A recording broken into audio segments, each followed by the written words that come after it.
Muito boa noite a todos vocês, começando mais uma transmissão aqui no Coletivo do Conde. Eu estou aqui com a minha convidada, Lia Weiner Schuckmann, tá aqui.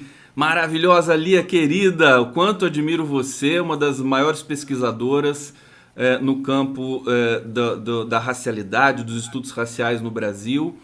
E a gente vai conversar um pouquinho sobre polêmicas recentes e também sobre questões gerais aí no horizonte da nossa luta de combate à desigualdade e de, digamos, trazer de volta a democracia para esse país. Deixa eu agradecer a todos que estão nos acompanhando aqui.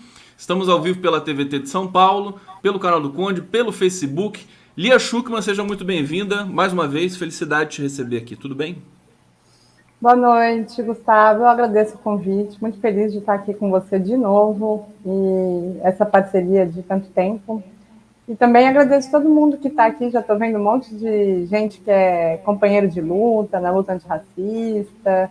Também o pessoal dos Judeus pela Democracia. Então, agradeço todo mundo que está aqui.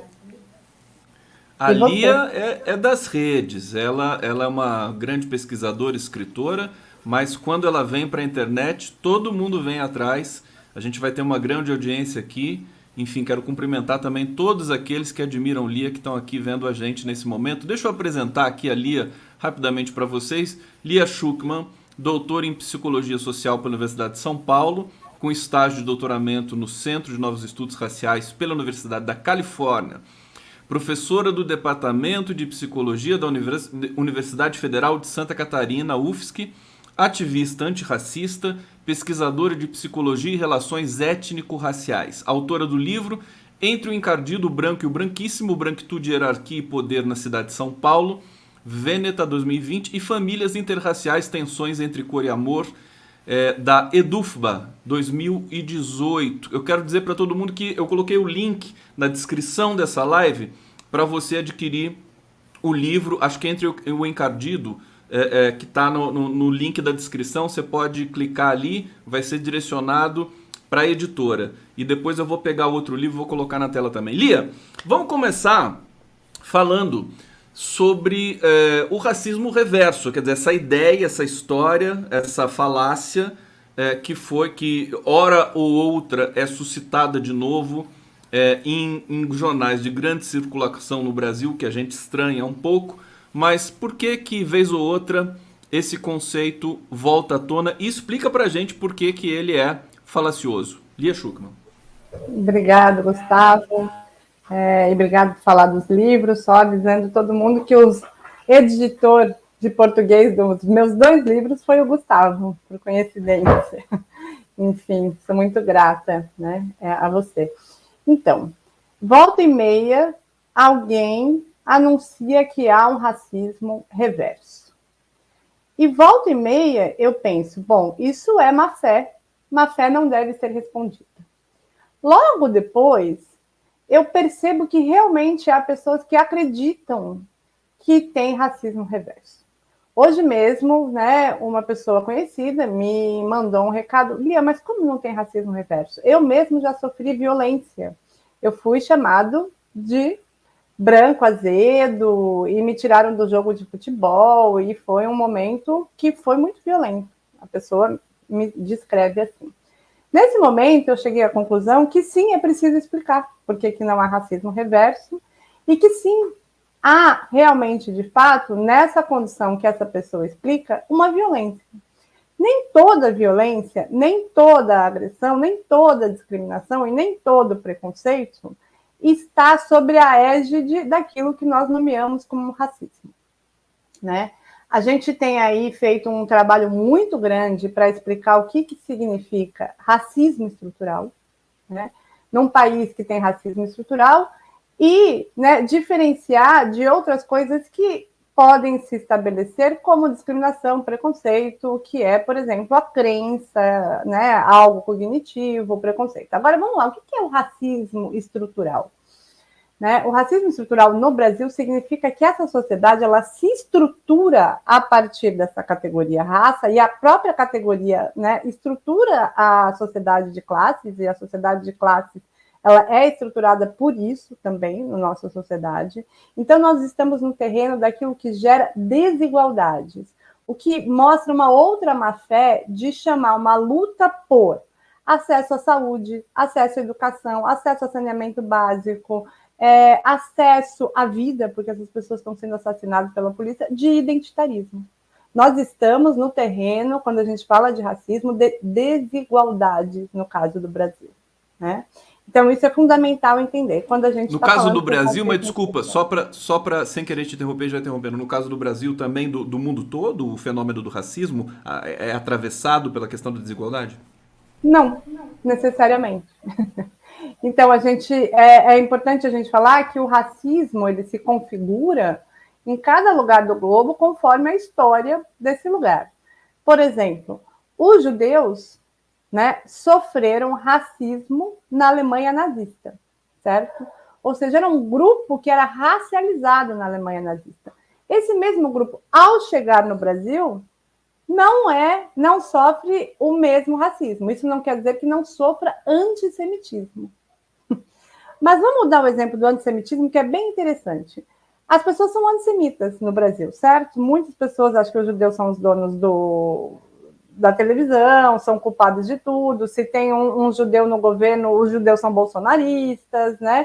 Eles respondem pelo grupo, eles passam por um processo contínuo de ser chamado pelo grupo. Isso é o processo que a gente vai pensar que todo grupo minoritário vai passando.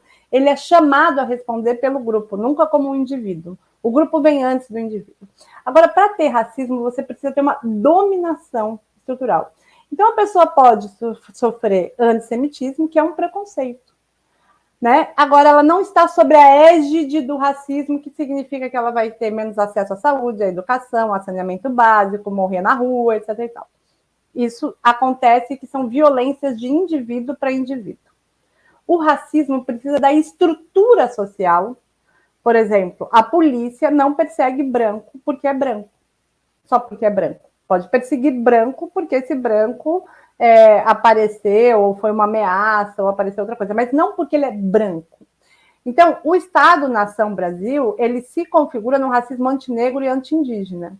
Agora, se a gente pegar o caso que eu estava falando do antissemitismo, por exemplo, o antissemitismo configurava o Terceiro Reich como um Estado-nação que tirava direitos, tirava a possibilidade de igualdade.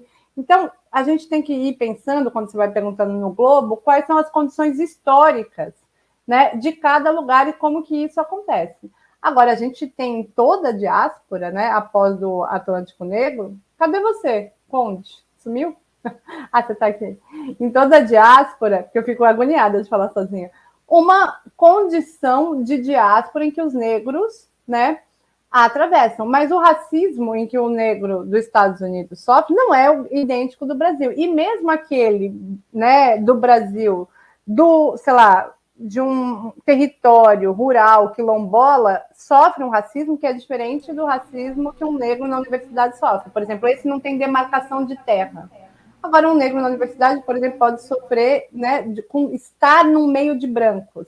Ele vai se configurando diferentes formas, tanto localmente como globalmente. Por isso que é preciso entender como é que funciona no Brasil. Então deixa eu só fazer aqui uma arrumação e dizer pro pessoal do bate-papo, daqui a pouco eu vou ler os comentários de vocês, se tiver pergunta também vai ser muito bacana. Agora, Lia, então racismo, existem tipos diferentes de racismo, mas o que é comum a todos eles é essa estrutura macro. É uma questão que responde assim por todas as camadas da sociedade, todas as instituições, polícia, direito, política. Esse que é, digamos, o conceito de racismo é esse. Confere, não? A gente pode pensar que racismo pode ser pensado como uma dominação baseada em uma doutrina que acredita que é uma raça superior. E a partir dessa doutrina, uma política em que as pessoas dessa raça têm privilégios e acessos no poder econômico, político, jurídico, ou seja, na estrutura social.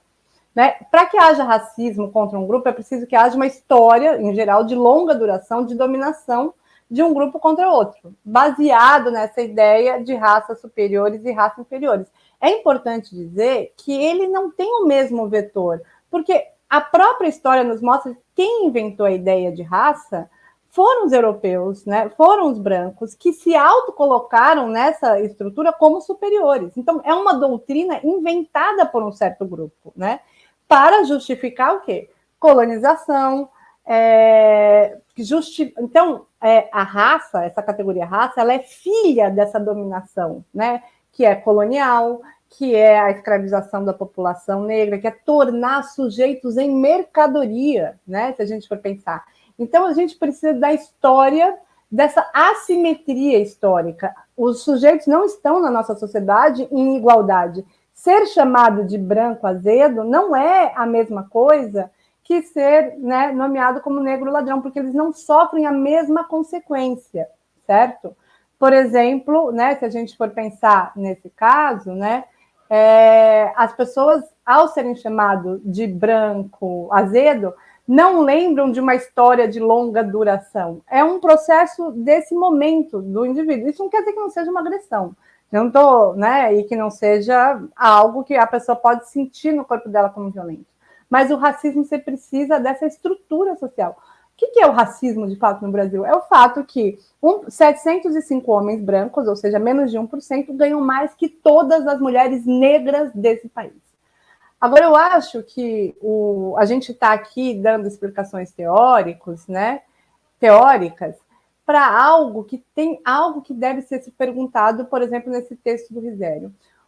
Para que tanto esforço? Essa é a pergunta que não me sai da cabeça. Para que tanto esforço intelectual, discursivo, retórico daquele artigo, né, que coloca casos isolados, né, como se fossem regras, que colocam casos, às vezes, de revide, como se fosse regra, né, dessas posições assimétricas, para dizer que negros são racistas. Por que ele tem esse esforço num país em que 75 jovens negros, mais ou menos, morrem assassinados por dia, em que as pessoas negras são aquelas que ocupam 75% ou mais da pobreza desse país? Então, assim, a pergunta é mais ética ainda. Para que esse esforço em um país em que negro está morrendo de bala, em que crianças negras são assassinadas todos os dias? Essa é a pergunta que se deve fazer. Pois é, aqui se deve... Só para constar aqui, galera, a gente está falando do artigo do Antônio Risério na Folha de São Paulo de ontem, se não me engano, acho que foi ontem que foi publicado, domingo, né, da Ilustríssima, e Sim. que é um antropólogo baiano conhecido, enfim, participou inclusive de governos do Lula no passado recente, acho que trabalhou diretamente com Gilberto Gil, o Antônio Risério, e também o fato de que a Lia Weiner Schuckmann faz parte do grupo Judeus pela Democracia, correto? Confere, Lia. Okay. Judeus pela Democracia. Eu era muito amigo, você também conhecia o Sérgio Do Storch, Sérgio. que era do Juprog, que era tão bom também conversar com ele. Ele acabou nos deixando em função da Covid também. Saudade do Sérgio, vamos lembrar dele aqui. Deixa eu ler alguns comentários, Lia, antes de passar para você. Rui Esqueira está dizendo aqui: o negrofobismo é a base espiritual e ontológica da civilização ocidental. Ele diz aqui europeia. Beleza, tá lido aqui. Se a Lia quiser comentar depois, eu posso até colocar na tela mais uma vez. A, E, I, O, U da vogal. Racismo estrutural, diz Pedro Serrano. Constituição de 30, artigo 38, a linha B. Educação com eugenia por parte do Estado, citado oficialmente na Constituição Federal. A Constituição Federal brasileira era racista, né? Você pode até comentar isso na sequência, Lia. Právida, Lia, li seu livro Entre o Cardido Branco e o Branquíssimo ano passado e fiz propaganda. Boa noite a você, ao Conde. Márcia Adler, admiro tanto que dói. Evidentemente está falando da Lia, que eu também estou nessa mesma condição. A EIU da Vogal, falai condão seu bagre ensaboado, like 45 do Pantaneiro de Nhecolândia. Bagre é elogio, poderia ser lambari de corredeira, lisos como quiabo goela abaixo. Eu recebo essas mensagens fofíssimas aqui que você viu? Ô Lia. Lia, eu lembrei que você faz parte do grupo Judeus pela Democracia porque o antropólogo Antônio Risério mistura desta vez, enfim, ele fala da questão também do antissemitismo e da questão desse neorracismo identitário que ele chama de neorracismo identitário. Explica pra gente o que se tenta construir ali e qual é enfim, a crítica que você faz a esse tipo de argumentação, vamos dizer assim. Bom, essa argumentação ela é completamente ofensiva também aos judeus. né? E acho que os judeus pela democracia, tanto de São Paulo, do Rio de Janeiro, dos que eu faço parte, todos concordam que essa argumentação é ofensiva aos judeus. Primeiro porque ele rapidamente, né, argumenta que há racismo contra branco, colocando o antissemitismo. Ou seja, o antissemitismo, que é algo histórico, que, né, teve 2000 anos de história de antissemitismo, de perseguição, que incluiu a Inquisição, que incluiu os pogroms na Rússia, que, né, chega a um lugar em que as pessoas viram cinzas em campos de concentração, né, e que tem uma história, e que tem uma história de perseguição pelos brancos cristãos. Ou seja, ele coloca, não é que não possa ter antissemitismo de negros, claro que pode ter antissemitismo de negros contra judeus, assim como de judeus racistas contra negros, a humanidade é cheia dessas coisas. Mas, assim, há uma história de dominação antissemita que é provocada por um grupo específico. E ele inverte. Ou seja, ele inverte para argumentar que há racismo contra brancos a partir do antissemitismo que alguns negros possam ter. Porque o antissemitismo está aí, está na cultura, está na linguagem, né? Enfim, as pessoas se apropriam, né, de alguma forma e tal. Agora, não foram os negros que fizeram câmeras de gás, né? Não foram os negros que saíram historicamente assassinando os judeus. A gente tem um grupo específico que faz isso, que é o mesmo que inventou o racismo antinegro. Então, ao colocar, né, nós judeus ao lado a lado daquilo que ele chama de racismo reverso, ele não respeita o que é a história do antissemitismo e ainda é racista contra os negros, o que é um absurdo. Né, é um absurdo tamanho. Se a gente for proeza, pensar, né? Alguém aí que, né, que fala para comentar a matéria do Fantástico ontem, quando aparecem as cédulas, né, neonazis que aparecem no Brasil ultimamente, mais de 207 cédulas novas, eles são grupos supremacistas brancos, que não colocam os judeus na categoria brancos, que tem lá um monte de nazismo e que, né, e que tem antissemitismo, e são antinegros. A gente tem um grupo específico, hegemônico, na qual perseguem esses outros, né? Então, é uma inversão completa, né? É uma inversão completa e é ofensivo para nós, judeus, né, que ele coloque o racismo, o que ele chama de racismo reverso, no mesmo campo do antissemitismo. Ele não chama de racismo reverso, né, o Risério? Ele chama de neorracismo identitário. Então, é gancho para eu te perguntar mais uma questão aqui, que é o identitarismo. Onde é que ele entra? Porque acirrou um pouco essa questão do debate. Aliás, misturou negacionismo com identitarismo, com, enfim, supremacismo, tudo misturado, e a gente acaba se perdendo nesse emaranhado aí de conceitos e contraconceitos. Explica pra gente o ponto, quer dizer, mais esse ponto em que o antropólogo peca metodológica e teoricamente, e onde que entra o identitarismo nessa engrenagem aí do debate público sobre o combate às desigualdades. Bom, eu acho que é uma pergunta fundamental, porque tem tido, tanto na esquerda quanto na direita, uma fala constante de chamar lutas por direitos, lutas contra desigualdades de identitarismo. Vamos lembrar quais são as lutas primordiais dos movimentos negros: acesso à saúde, acesso à educação, salários iguais, né? Cotas na universidade, né?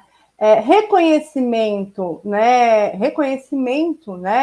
da construção do Brasil a partir dessa população, contra o racismo religioso, né, a intolerância religiosa que os terreiros e as religiões de matriz africana vêm sofrendo.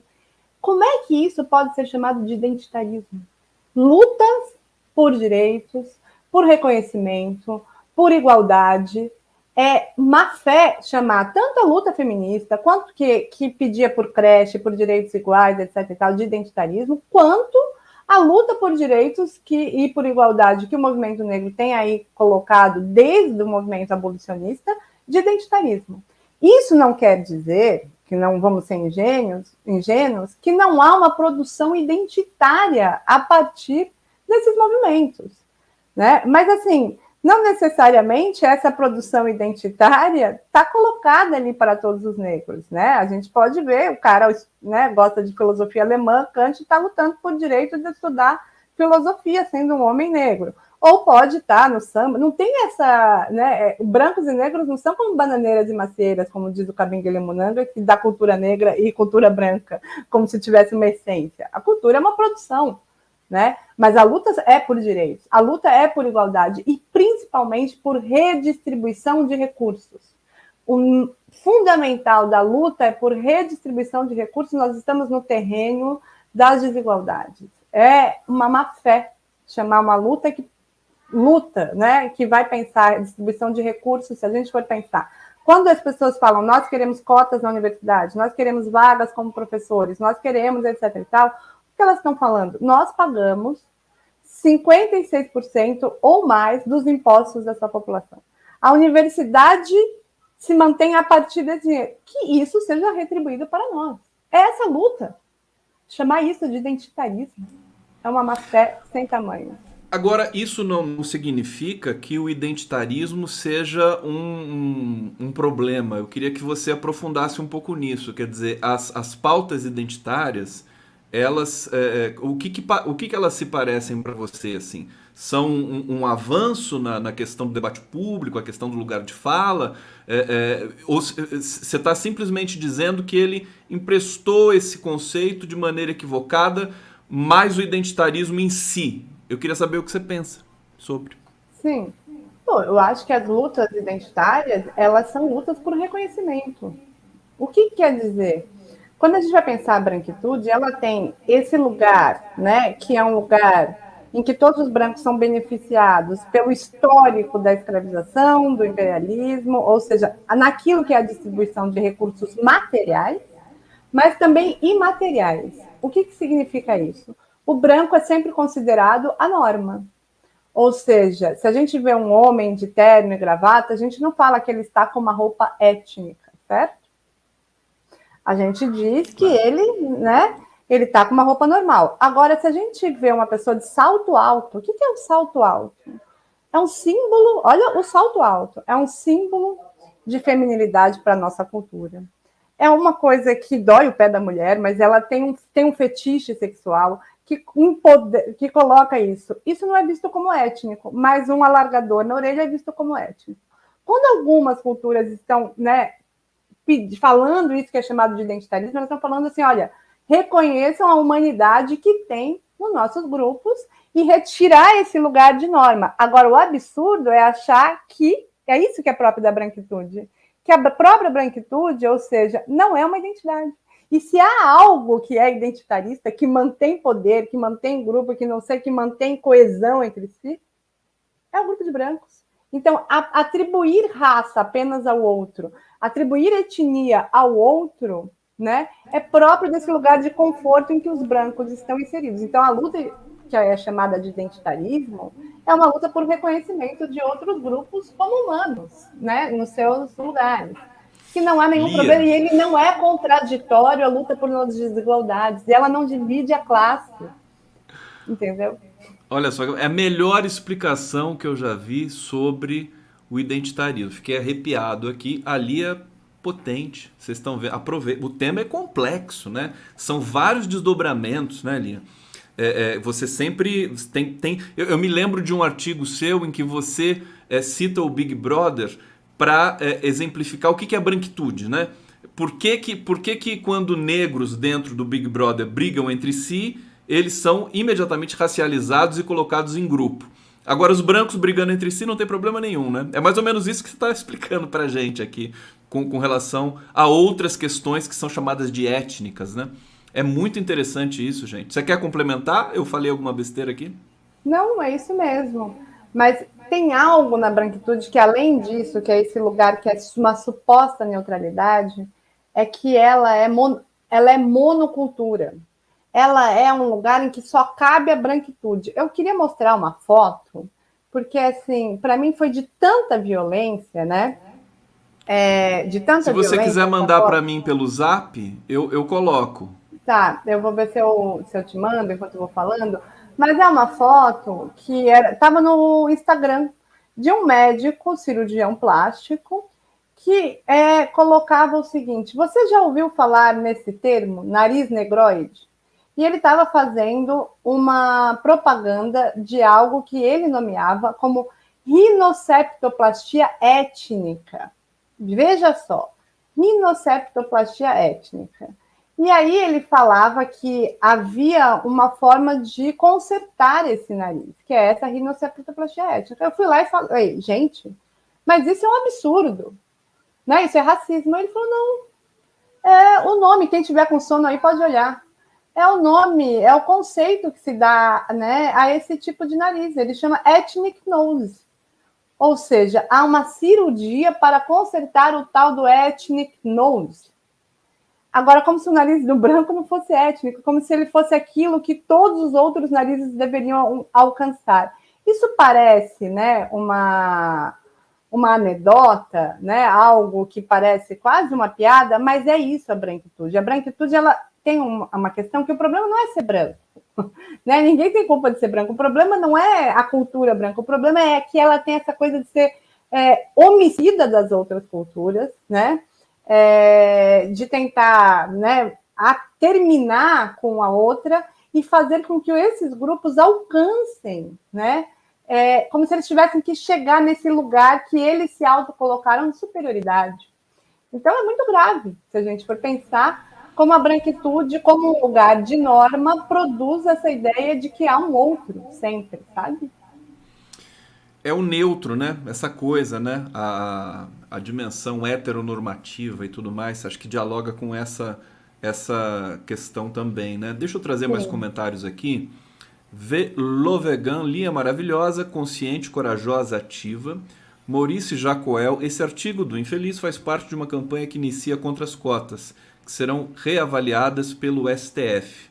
Não sabia que as cotas seriam reavaliadas. Daniela Valentim, identidade se liga à luta por reconhecimento cultural. Patrícia Ianatelli, essas definições só são criadas para esvaziar a luta antirracista. Cia faz uma pergunta para Lia. Lia, você não acha que esse artigo do Risério vem na tentativa de rebater a enxurrada de críticas do último livro dele, abraçado pela extrema-direita? O último livro é da Sinhás Preta? Será que é isso que ela está falando? Sim, é esse Sim. livro, o último dele. Olha, o que eu acho do artigo do Risério? Quem puder, ele vem fazendo isso há muito tempo, antes desse último livro. Um dos textos que eu mais me dediquei a escrever foi uma resposta ao Risério, que está no GL10 de 2017. Se há algo que ele tem feito há muito tempo, é falar que o movimento negro está errado. E que o movimento negro, né, não age como deveria agir, e que o movimento negro é separatista, que o movimento negro é... Bom, tem várias coisas que é um erro aí. O movimento negro é um movimento negro, ele que se organiza. O que é esse lugar do branco ficar falando como é que os negros têm que se organizar? Já faz parte da própria ideia de branquitude, de que essa coisa de tutoriar, de falar, vocês podem ir com tanto que eu coordene. Gente, o movimento negro é um movimento dos negros, eles se organizam da forma que eles quiserem, né? Então, ele tem aí há um tempo, né, feito isso. Bom, a gente podia analisar psicanaliticamente, que há um ressentimento aí, que ele trabalhou sempre com cultura negra, e aí talvez ele fale, bom, agora os negros estão entrando na universidade, estão fazendo suas próprias pesquisas, né? Não estão mais citando ele, esse mercado, ele está se sentindo, tipo, rejeitado. Não sei o que pode ser. Agora, ele tem uma investida, né, o tempo todo de atacar o movimento negro. O que, num país em que morrem 75 jovens negros por dia, ele ataca mais o antirracismo do que o racismo. Não dá para levar a sério alguém que ataque mais o antirracismo, por mais que possa aparecer erros na visão do outro, ou que possa ter algumas coisas que o próprio os movimentos depois falam, bom, aquilo foi um equívoco. Não importa. Atacar mais o antirracismo do que o racismo num país igual ao nosso, em que a gente está vendo os negros voltarem para a miséria, comerem lixo na rua, em que os negros estão morrendo assassinados, que nunca se falou tanto de raça e nunca se morreu tanto negro que nem nesse momento. É um absurdo. É esse que é o problema. Isso é o problema central. E a gente retrocedeu, né, Lia? Acho que tem dois movimentos nesse momento, né? Você que acompanha essas questões. Antes de eu te fazer essa pergunta próxima, deixa eu avisar aqui. Primeira coisa, a Lia, pessoal já comentou assim: ah, mas chama um negro para falar do tema. Eu já convidei Deise Benedito, a jurista fantástica, Deise Benedito, vai estar aqui com a gente na quarta-feira. Vou colocar até aqui o card da Deise Benedito para falar de racismo reverso, também fraude ou violência institucional. E hoje estamos falando aqui com a Lia, que é uma pesquisadora e que também, a comunidade judaica também foi atingida por esse artigo do Risério, também para a gente dizer. Agora é muito interessante isso, quer dizer, como certos grupos apenas que são racializados, e quando o branco é racializado, ele não gosta, né, Lia? Ele fica bravo, né?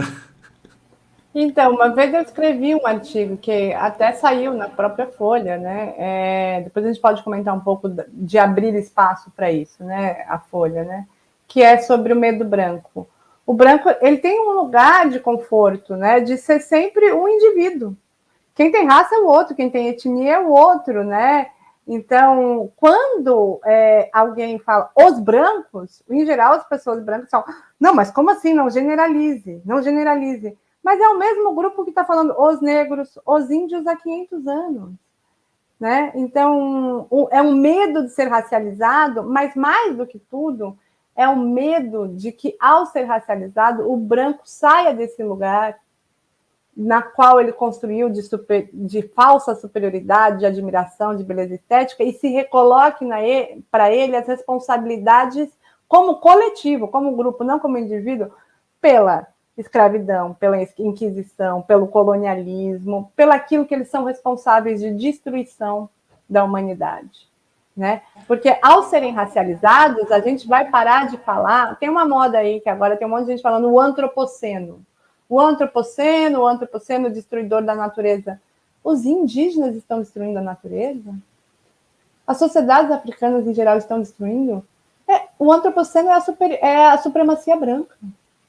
É a supremacia branca. Os brancos têm 90% do PIB da economia do mundo na mão deles. E populacionalmente no mundo, eu não sei a proporção. Eu sei as proporções que o Brasil é o maior país negro do mundo depois da Nigéria. Se não me engano, a população da Nigéria acho que bate 200 milhões e a população negra brasileira bate 120 milhões e acho que está subestimado também, né? E nos Estados Unidos, a população negra é 13%, mas no mundo todo eu não tenho esse dado. Você teria, Lia, por acaso? Então, a última vez que eu vi um dado, né, é que, pensa, a China não é branca, tá? Claro. A China não é branca. A Índia não é branca, né? Os países árabes não são considerados brancos na Europa, né? São grupos racializados. Brancos são a Europa e os eurodescendentes no mundo onde eles colonizaram. O último dado que eu vi é que isso não passava de 20% da humanidade. Ou seja, a humanidade não é branca. Pois isso é o poder de dominação. E nesse conjunto é que a renda do mundo pertence 90% a esses 20% dos brancos. É isso, né? Isso. Excluindo a China, excluindo a Índia e tudo mais. Bom, deixa eu trazer as fotos. A Lia me mandou as fotos aqui pelo Zap, já estão aqui. Olha só, Lia, para você comentar. Nariz negroide. Então, eu mandei essa foto porque, para mim, né, tem ali do lado também, tem a outra parte, a outra foto do lado, que é muito radical. O cara coloca, né, se você colocar a foto anterior, né, que ele vai dizer uma rinoceptoplastia étnica, que ele chama que é uma ponta de batatinha. Eu não consigo ler isso aí, vocês leiam, porque isso, para mim, é de uma agressão tão grande. Mas o que está por trás disso, né? Está escrito ethnic nose e tal. Ele estava fazendo uma propaganda como um médico cirurgião de uma rinoceptoplastia étnica, né? Ou seja, há algo que deve ser consertado. Isso é uma metáfora, mas ela é colocada no real, né? No corpo das pessoas negras atualmente, o tempo todo, né? Como se algo devesse ser corrigido. É o cabelo, é isso, é uma violência que, se não fossem os movimentos sociais negros e a luta identitária, que aí sim cabe esse termo, de reconhecimento, de Black is Beautiful, de nosso cabelo é bonito sim, é um massacre psicológico, né? A branquitude tem esse lugar também, do massacre psíquico, de um lugar de se sentir inadequado, como estética. Então, a branquitude tem esse lugar, né, de se considerar o universal. Ela é um particular, voltando àquilo que é o 20%, né, mas é um particular que se pretende que se pense universal. Por exemplo, se eu pergunto às pessoas aí, né, onde nasceu a filosofia? Possivelmente as pessoas acreditam e respondem que elas aprenderam na escola na Grécia. E o que nasceu na Grécia? A filosofia grega. A filosofia chinesa na China, a Tupi-Guarani, né, no Brasil. O problema é quando a filosofia grega se torna a filosofia. Quando a beleza construída ali na Renascença, a ideia de beleza que deveria ser considerado... Teria um problema os italianos acharem aquilo belo? Não. O problema é aquilo ser considerado o belo universal, por exemplo, em 2022, no Acre, em que a gente tem 90% da população negra e indígena. Então, essa é a questão central de tornar uma particularidade universal do branco se considerar o padrão de humanidade, enquanto, por isso que quem tem identidade é o outro, quem tem etnia é o outro, quem tem raça é o outro, e a gente não está fazendo nenhuma luta identitária, é universal, os brancos. E aí vale uma coisa que é pensar, quando o racismo é estrutural, né, e isso é muito importante de pensar, que eu vi perguntando das cotas, todas as políticas universais, o resultado vai ser racista. Você só vai conseguir alcançar universalidade a partir de políticas específicas. Ponto. Eu vou explicar o que eu estou dizendo. Se a gente não faz cotas raciais, tá? E abre para o concurso de vestibular, que é chamado de universal. O resultado é racista, porque a gente só coloca mais de 90% brancos. Então, só há uma forma de ter políticas universais, a partir das políticas específicas que têm sido nomeadas de identitarismo. Então, o identitarismo, as políticas específicas, é os que pode construir uma universalidade e uma igualdade. Sem ela, o resultado é racista. Porque o racismo estrutural significa dizer o quê? Que se tudo acontecer em sua normalidade, o resultado vai ser racista. Se tudo der certo, né, digamos, nessa linguagem, porque a linguagem também se torna, no discurso, racista, né? A palavra universal, ela é permutada com essa ideia do branco neutro, né? É isso? Confere? Isso. Lia Schuckmann, estamos tendo uma aula maravilhosa. E a Lia tá de férias, hein? E a Lia, tirei a Lia do descanso dela, que trabalha muito também, né, Lia? Você trabalha demais. Teus alunos devem estar por aqui, né? Com saudade de você. Eu vi que tenho 2 orientandos meus aqui. Até vou mandar beijo para Carol e para o Will. Amo eles. Olha só. Gente, deixa eu trazer mais comentários aqui. Afro-americaninha tá dizendo, é maravilhoso que a Lia atua com esse tema. Ela abraçou a causa e tem ensinado tantos brancos quanto não brancos sobre o racismo, com consciência no seu lugar de fala, se colocando à disposição sempre. Ali é fantástica. Patrícia Tomaskin. Boa noite, parabéns pela live, obrigado. Arina Alba, por isso mesmo que tiveram que impor sua falsa supremacia com muita violência. Carlos Alberto Souza, parabéns pelo excelente trabalho prestado à sociedade brasileira, vida longa e próspera. Uma pergunta... R. Valentim, Lia, e onde entram os asiáticos nessa discussão? Quando falamos de brancos, fala-se somente nos europeus e descendentes, certo? A Lia já respondeu isso, né, Lia? Você já falou sobre isso. Você quer complementar, querida?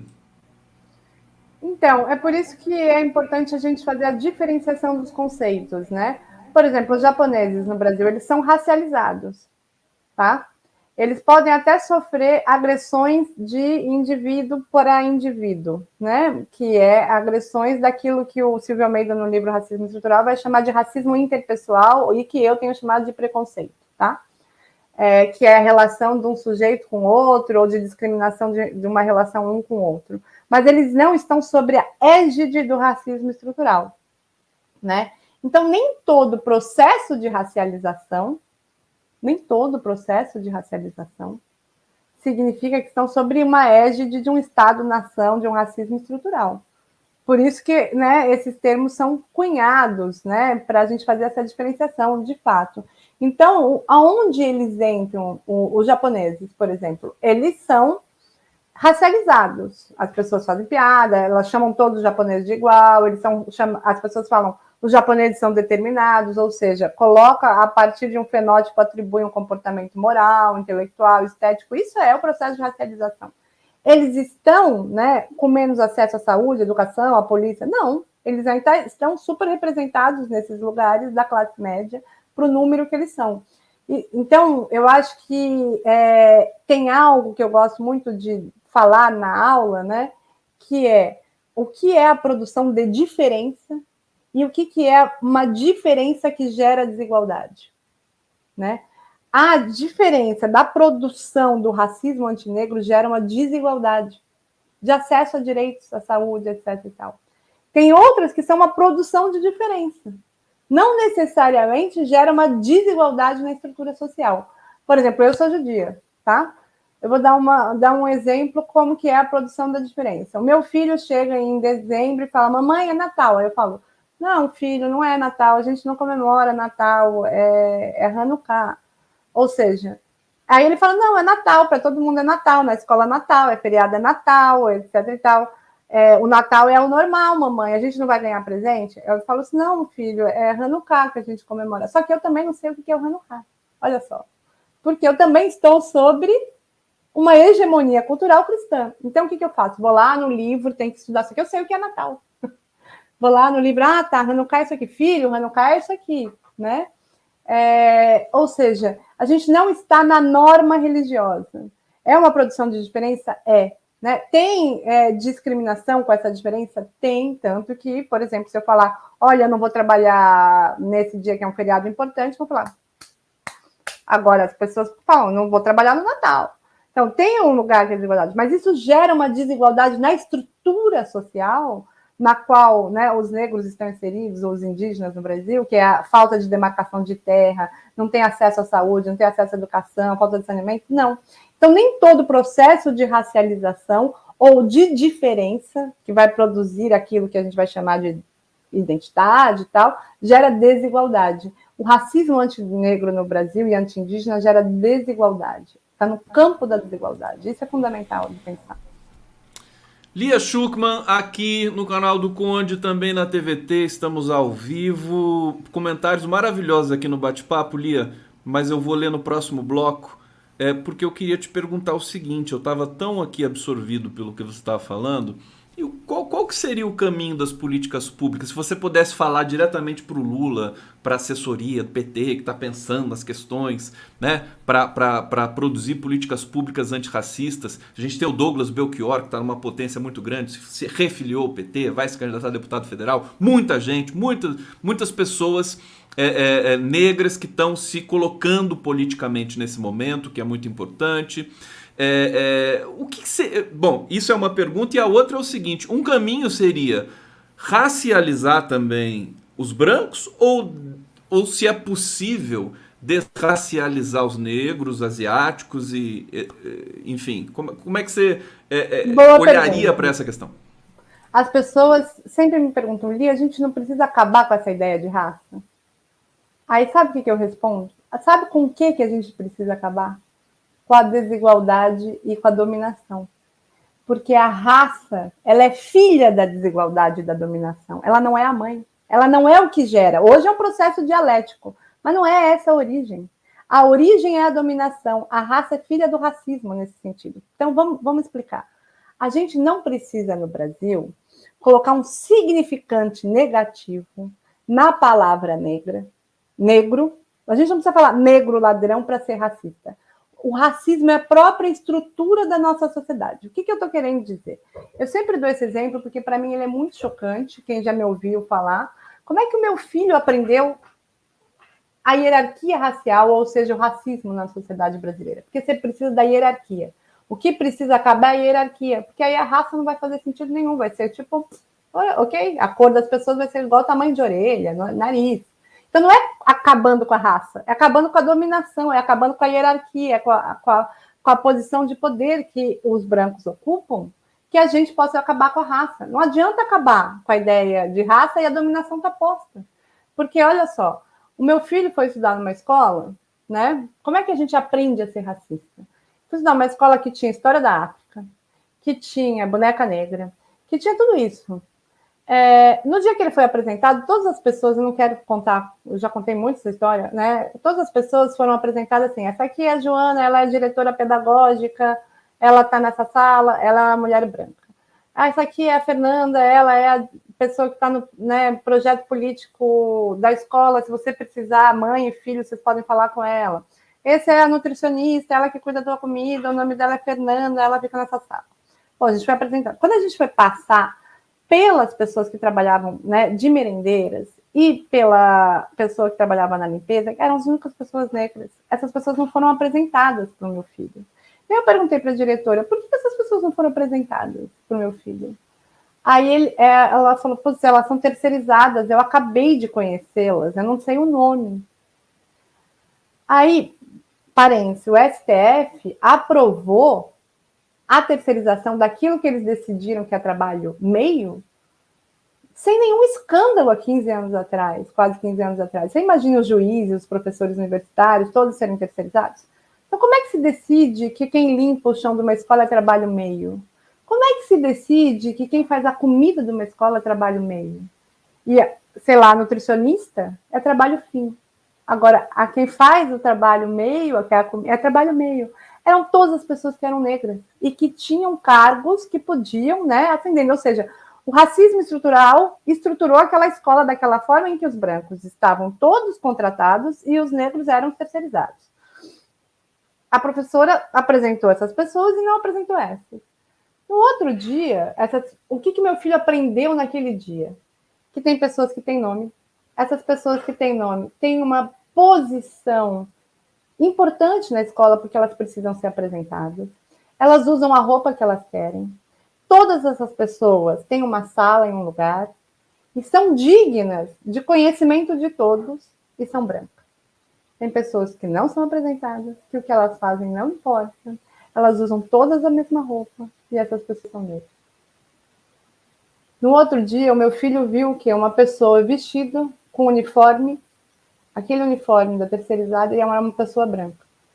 E aí ele virou para mim e falou assim, mamãe, aquela pessoa não tinha que ser negra? Você não precisa do significante negro ladrão. Só o fato de que todos os brancos ocupam um lugar de poder nessa sociedade, né? Todos os lugares de poder são ocupados por brancos e todos os lugares de subalternidade quase ocupados por negros, é o próprio racismo. A estrutura é o racismo. Adianta acabar com a raça? Na escola do meu filho tem história da África, tem boneca negra, e ele aprendeu a ser racista, porque ele olhou para a estrutura. Lia, sabe o que mais me encanta no seu trabalho, enfim, além de tudo? Eu queria só destacar aqui, os filhos da Lia são negros, né? E ela está descrevendo justamente essa história da adaptação ali, do conhecimento do mundo. Imagina o privilégio dos teus filhos ter uma mãe como você para trazer, porque eu acho que as novas gerações serão expostas a essas questões, né? As velhas gerações, infelizmente, a gente tem de aprender na marra, inclusive muitas pessoas, isso está no seu livro, né? Os negros tendo de aprender a não ser racistas no decorrer da vida, né? Porque perder certas questões, porque o estrutural é justamente isso. É fantástico que você dedica um afeto para as tuas inserções, para as tuas investidas nesse campo. Realmente é fantástico. O pessoal te adora aqui, viu, Lia? O pessoal aqui tá curtindo demais. Eu vou para mais uma rodada de leituras aqui. O Valdemar Lima está dizendo: pessoas brancas tendem a prestar atenção e escutar pessoas brancas. Logo, também por isso, a Lia Weiner é importantíssima no urgente debate antirracista. Lia é necessária. Franz Hilder. O Franz Hilder ele relata um processo que ele passou aqui traumático. Ó, quando eu tinha 14 anos, fui barrado de entrar no Barra Shopping, no Rio de Janeiro, por estar de chinelo e bermuda de pobre e ser moreninho, saí chorando de lá. E ele diz aqui, foi em 82, na abertura do Barra Shopping, recebeu aqui a solidariedade da Ana Cipoli. Que tristeza, Franz, absurdo, sinto muito por ter passado por isso. Quer dizer, a gente vive um momento agora, pelo menos, Lia, de que esses espasmos racistas do país, eles são expostos, pelo menos isso. Como é que você está vendo o trabalho do jornalismo, notadamente o jornal Folha de São Paulo, que tenta dar uma pluralidade para as suas publicações? Você já publicou lá várias vezes. Nessa curadoria do debate sobre o racismo no Brasil. Porque me parece que esse artigo do Rizera é meio que um ponto fora da curva, ou eu estou enganado? Diga lá. Bom, Gustavo, bom, primeiro quero agradecer aqui que você leu do Valdemar, eu chamo ele de Vavá, ele é meu colega, professor na UFSC de museologia, um grande companheiro na luta antirracista, né? Queria agradecer que ele está aqui. Queria agradecer também rapidamente, só porque eu vi umas pessoas bastante importantes na minha vida, o Evandro Brito, que está aqui, que foi uma das pessoas que mais me ensinou a aprender sobre racismo, quando eu tinha uns 16 anos, muito nova, um colega, professor de filosofia, a Arina, que está aqui, então eu me emocionei de ver essas pessoas todas, queria agradecer. E vamos lá, como é que eu estou vendo o debate do jornalismo? Você deu o exemplo da Folha. A Folha, eu vou falar minha opinião, né? Ela tem esse caráter democrático, né? Que ela coloca como democrático, de, né, alegar que cabe tudo pelo pluralismo. Eu acho que aí a gente tem duas questões fundamentais. Bom, fake news, como o trabalho do Narlock e esse comentário de opinião, e é importante pensar que opinião, né, desta forma, ela produz fake news, e aí aconselho o trabalho da Ecléa Bose entre a opinião e o estereótipo, né, que vai dizer que a opinião, né, muitas vezes anda de lado a lado com a maldade, nesse sentido, né, só a minha opinião. Né? E aí eu acho importante que no tema do racismo, né, a gente, para falar de arquitetura, a gente chama um arquiteto, alguém que saiba, né? Ou para falar sobre o vírus, né, etc. e tal, as pessoas costumam chamar epidemiologistas para falar. E aí, as pessoas podem dar opinião sobre racismo, sendo que tem muitos estudiosos negros, brancos, que estão dedicando a vida fazendo isso, e podem dar opinião tranquilamente, porque a gente, né? E a opinião vale ao mesmo do que, por exemplo, um campo de estudos com métodos, né, qualitativos, quantitativos, pesquisas, né? Não pode ser que alguém possa combater os números dados pelo, né, IPEA, pelos dados da violência, com opinião. Na minha opinião, não tem racismo no Brasil. E aí você tem lá os dados dos assassinatos das pessoas. Então, assim, isso já acho estranho, a forma em que pode se dar opinião sobre racismo, né? Que não é da mesma forma de outros campos do conhecimento. Bom, partindo por aí, tem uma outra questão muito interessante da gente pensar na Folha, que cabe tudo, mas não cabe tudo. A gente não vê aquilo que é chamado de extrema esquerda conseguir publicar na Folha. A gente vê, sei lá, artigo do MST. Boulos. A gente não vê ninguém no MST. A gente consegue Raríssimo. ver o pessoal do MST publicar na Folha? A gente com essas pessoas não conseguem. Agora a gente consegue ver a extrema-direita. Então, peraí. Que pluralismo é esse? Esse pluralismo não cabe tudo. Esse pluralismo cabe de centro um pouco à esquerda, progressista, à direita. Agora, aquilo que pode caber a radicalidade da direita, aquilo que é chamado de radicalidade da esquerda, não cabe. Que pluralismo é esse? Eu acho que há de se perguntar que pluralismo que cabe ali. E tem uma outra coisa.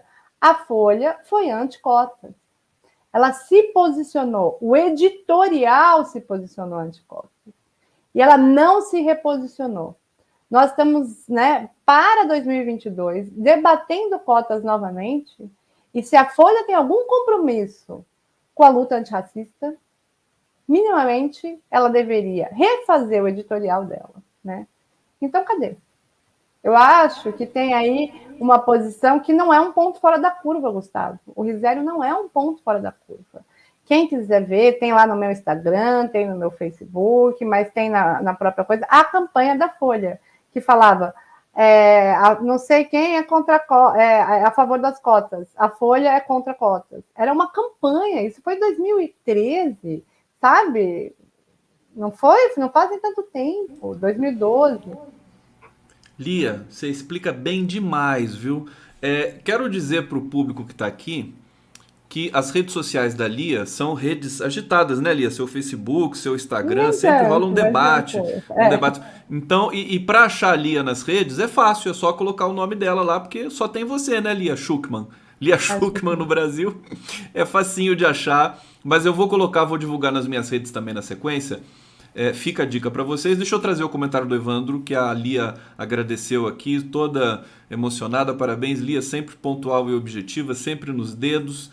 Ana Paula Cipoli, que tristeza, Franz absurda. Não, esse aqui é o comentário sobre o trauma do nosso querido internauta aqui. Sinto muito por ter passado por isso, acabei lendo de novo. Arina Alba, sou uma pessoa que a Lia vem transformando desde 2007. Olha que bacana. Marília Veronese, fico feliz por ver a psicologia social, meu campo de formação e atuação contribui tanto através do trabalho maravilhoso da Lia. Lia, papo gostoso, papo importante, enfim, de colocar essas questões. A gente chega no final aqui da nossa conversa e eu passo para você, mais uma vez, em primeiro lugar, te agradecendo demais. Você sair do seu descanso aí merecido, porque você trabalha muito.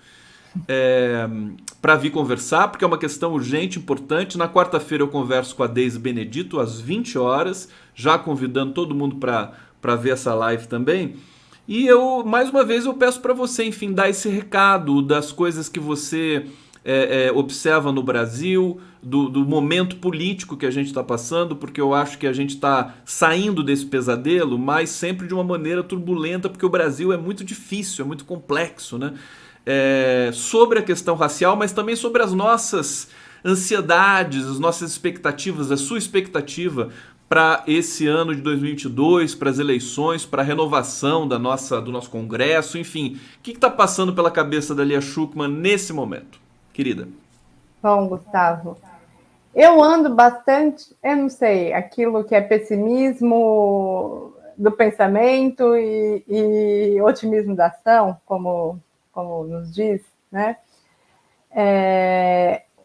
O que acontece? Eu tenho ficado muito triste porque assim eu vejo que há um avanço muito grande na luta antirracista, né? A gente fala muito de raça, mas a violência policial contra a população negra, ela aumentou demais nos últimos anos. Assim como a pobreza, né, que voltou para essa população, e o trabalho precarizado, né? E que atinge então, mais os negros, né? Que atinge mais os negros. Então, assim, se há algo que a gente possa pensar, né, da luta antirracista, é que ela é uma luta pelo Brasil. Quando as pessoas falam que isso é específico, né, é uma maldade pensar isso. Não é específico de 56% da população, né? E a nossa população, quando a gente faz a luta antirracista, a gente faz uma luta, você perguntou o que eu penso pelo Brasil, pela democracia de fato desse país. Não há democracia com racismo, né? Quando os direitos são só atingidos por alguns e não por outros, não se torna mais direito, isso vira privilégio. Então, assim, a pauta da luta antirracista, ela abrange várias outras. Não existe luta antirracista que você vá pensar que e apoiar a privatização da água, por exemplo, porque a gente sabe quem é que vai ficar sem saneamento básico, né? Então, a gente tem que estar nessa luta, obviamente, de forma ampla, né? Que é de um lugar, né? De uma posição, né? Bastante, né? Que vai pensar um Estado que não é mínimo, que vai pensar políticas públicas, né? Fortes, que vai pensar um Estado, né? Que é para todos, que vai pensar políticas de redistribuição, taxação de grandes fortunas, né? Todas essas são minhas esperanças, né? Para a construção de um país. E quando a gente pensa, né, que a luta antirracista é por todos, né, a gente, como brancos, sai daquele lugar que é aliado. Eu não gosto muito desse negócio, a Lia é aliada. Não sou aliada, eu estou lutando pelo Brasil, entendeu? É uma luta pelo Brasil. Toda vez que os negros conquistaram direitos, o Brasil melhorou como um todo. Por exemplo, no caso das cotas, né, o país cresceu.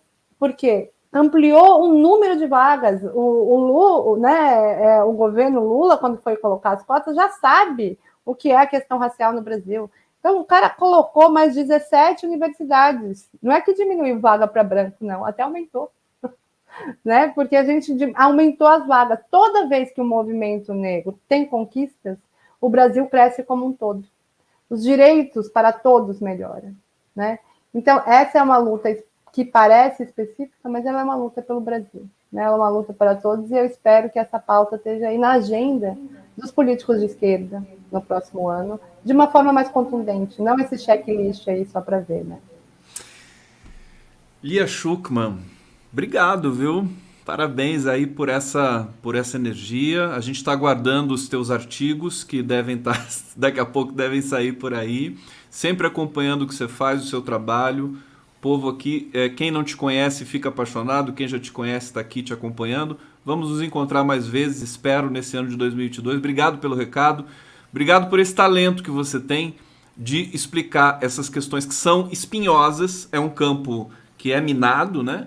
Fere sensibilidade e tudo mais, de uma maneira tão competente, leve e ao mesmo tempo contundente. Ó, beijo pra você, saudade, viu?